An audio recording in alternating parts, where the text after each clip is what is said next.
bird or worms? It's tasty. The others. Father. Where are they? Gone. Dead? Not dead. Gone.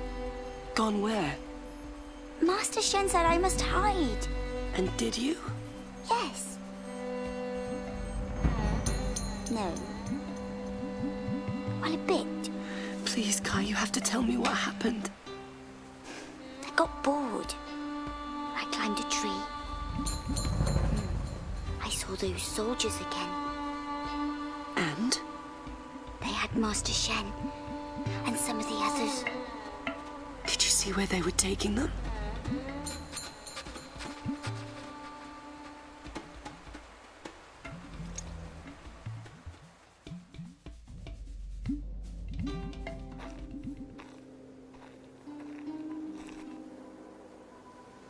This was once a place of tranquility and learning. Now Bohan has ravaged its beauty with his mark of corruption. I can feel the suffering of my father and our clansmen there, at Bohan's mercy. And this I know. Some men show no mercy.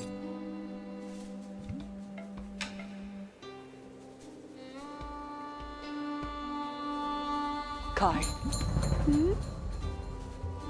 I have to find Father. You keep watch till we return. We may need you to play Twing Twang. Yes, Noriko. We'll find a place to hide. Won't we?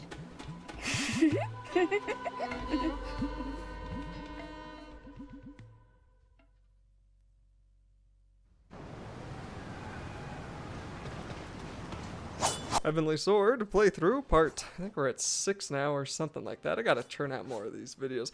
Had a couple of life events, but things seem to be winding down, so maybe I can go back to my planned daily or twice daily upload, which I want to do. I like doing that, but sometimes it's hard. So we are having to go rescue Shen, I think, is what we're doing here. And the annoying thing with a lot of these games that are God of War clones is at the time they thought quick time events like these were the cool thing to do. And you know, back in 2007, if you had a big open world, like being able to see the background there, that was cool back then. These days that's expected, but you know, back in 2007, this was really cool. And those quick time events, they were fun, they looked cool, but I've never liked them in any game that's ever had them. Just because, weird noise, but anyway, it's just because usually what happens with quick time events is that you spend all of your time staring at the button you're supposed to press, rather than the really cool scene that the QuickTime event does. So I'm, in a way, seeing them for the first time.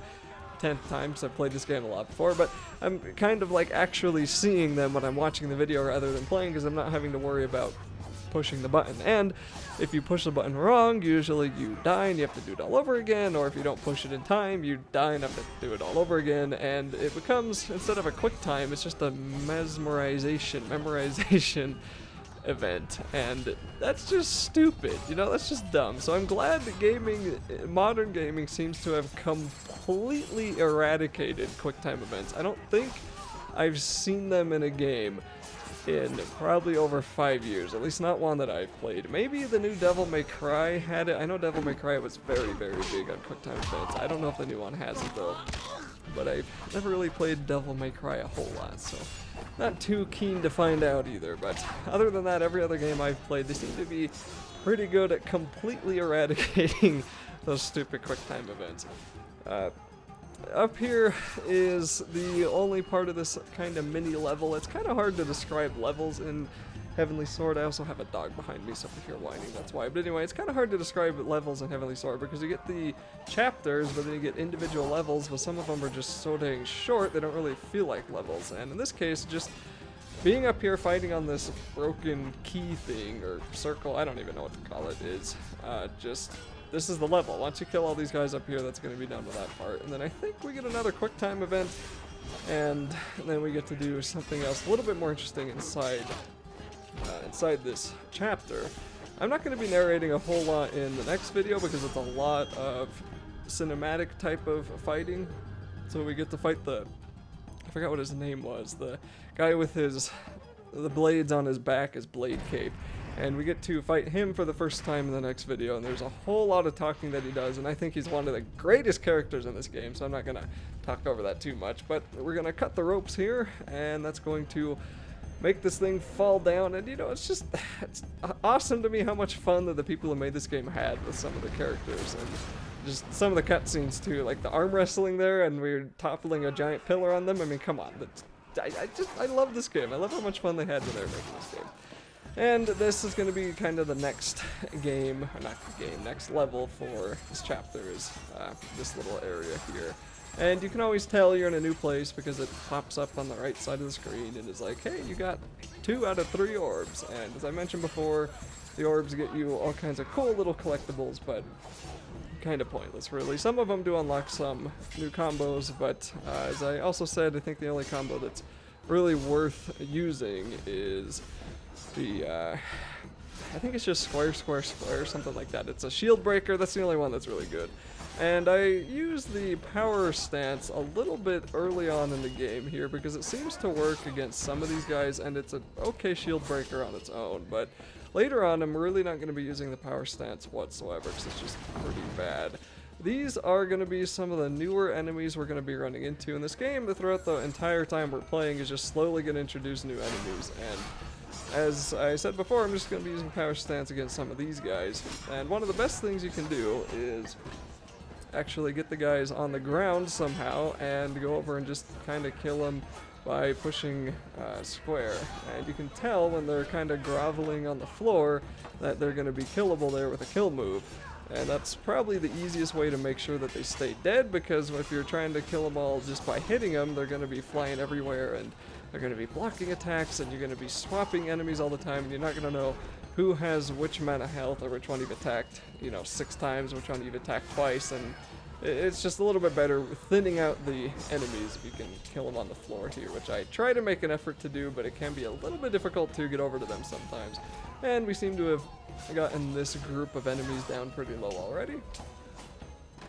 So with all of those guys dead, didn't lose too much health, we're going to run on through the doorway here, and I'm just checking to make sure there's no pots, and there actually was a pot in the corner there I could have grabbed. Did I? Oh, there's one here too I could get. So there's 2 pots here. I probably could have gotten 3 orbs, but whatever.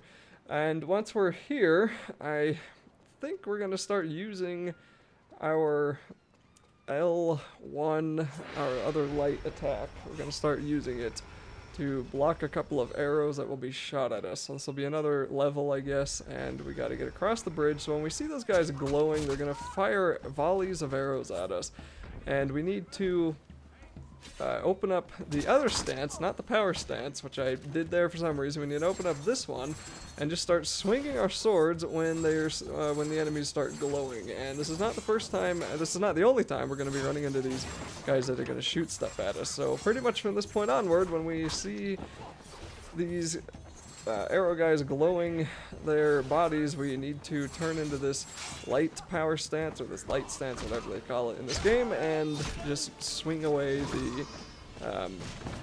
all their arrows. And that's also going to come in handy with boss fights later on. And once you hit them a few times, they should just start attacking you. I don't think they'll start shooting arrows at you again. And my dog is rolling around in her bed back there. I don't know if you guys can hear that, but if you hear weird noises. Oh, she looked at me, okay. And then once we finish this part, it looks like we unlock level 2 super styles. I think that's also thanks to the orbs that on the bottom of the screen there. Once we unlock enough of those, I think is when we get the super styles. So that just gives us another bead that we can fill up on that dial in the top left part of the screen, and it gives us a more powerful finishing ability that when it's filled up, you push circle and it will kill an enemy, and if you have 2 beads there, it'll kill more than 1 enemy. So that's also good at thinning out some herds. And here we got to get into the banquet hall. So there's going to be some shields up here that we'll need to grab, and we'll need to throw them at that shield on that statue of King Bohan so it can reflect and hit that shield behind the tree. And we're going to use the same, I forgot what they call it, but it's the thing where we zoom in on our shield and can control it, and to do that you just push and hold X. What do they call that, like afterthought or something like that? And then we just aim it over here. This might take a couple of tries because the controls for that are not good. And if you're really good, you might actually be able to aim it normally at... What is my dog doing? You may be able to just name it normally at the... Hey, stop wrestling each other. Jeez. Normally... you guys know what I mean. You may just be able to aim it without using the afterthought and hit the shield if you're better than I am at this. Anyway, that's going to be it for this video.